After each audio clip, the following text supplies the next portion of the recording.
నగర మండల కేంద్రంలోని శ్రీ లక్ష్మీ నరసింహస్వామి శ్రీ వేణుగోపాల స్వామి ఆలయాల్లో శ్రీరామ కళ్యాణ మహోత్సవం ఘనంగా నిర్వహించారు. మేళతాళాల నడుమ జరిగిన ఈ వేడుకలకు చుట్టుపక్కల గ్రామాల నుంచి భక్తులు భారీగా తరలివచ్చారు.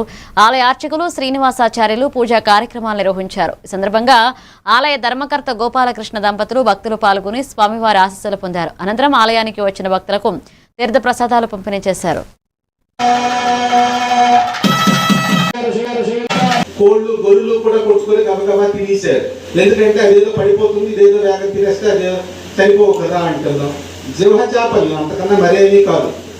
అలాగే నా చిన్నతనంలో మాట చెప్తూ ఉన్నాను. అలాగా భగవంతుడు పరస్వరూపుడుగా ఉన్నాడు. ఆయనే వ్యూహనారాయణుడిగా ఉన్నాడు. ఆయనే భూలోకానికి ధర్మస్థాపన చేయడానికి, అధర్మాన్ని అంతం చేయడానికి, సాధు సజ్జనుల్ని రక్షించడానికి, లోకానికి ద్రోహం చేసేటువంటి వ్యసన పురుషులు ఎవరైతే ఉన్నారో, పీడ చేసేటువంటి వారు ఎవరైతే ఉన్నారో వారిని అంతం చేయడానికి అని ఆయన అవతరిస్తూ ఉంటాడు.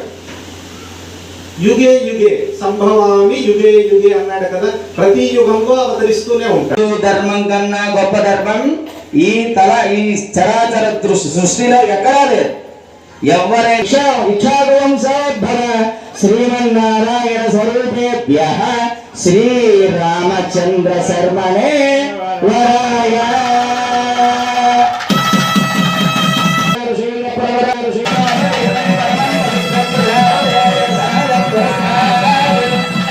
ఇంకా ఆమె ఏదో స్కైలాబ్ ఏదో పడిపోతుంది అంటే ఆ మధ్యకాలంలో కోళ్ళు గొర్రెలు కూడా కొట్టుకొని గబగబా తినేశారు. ఎందుకంటే అదేదో పడిపోతుంది, ఇదేదో వేగం తినేస్తే అదే చనిపోవు కదా అంటున్నాం. జిహ్వ చేపలు అంతకన్నా మరేమీ కాదు. అలాగే నా చిన్నతనంలో మాట చెప్తూ ఉన్నాను. అలాగా భగవంతుడు పరస్వరూపుడుగా ఉన్నాడు. ఆయనే వ్యూహనారాయణుడిగా ఉన్నాడు. ఆయనే భూలోకానికి ధర్మస్థాపన చేయడానికి, అధర్మాన్ని అంతం చేయడానికి, సాధు సజ్జనుల్ని రక్షించడానికి, లోకానికి ద్రోహం చేసేటువంటి వ్యసన పురుషులు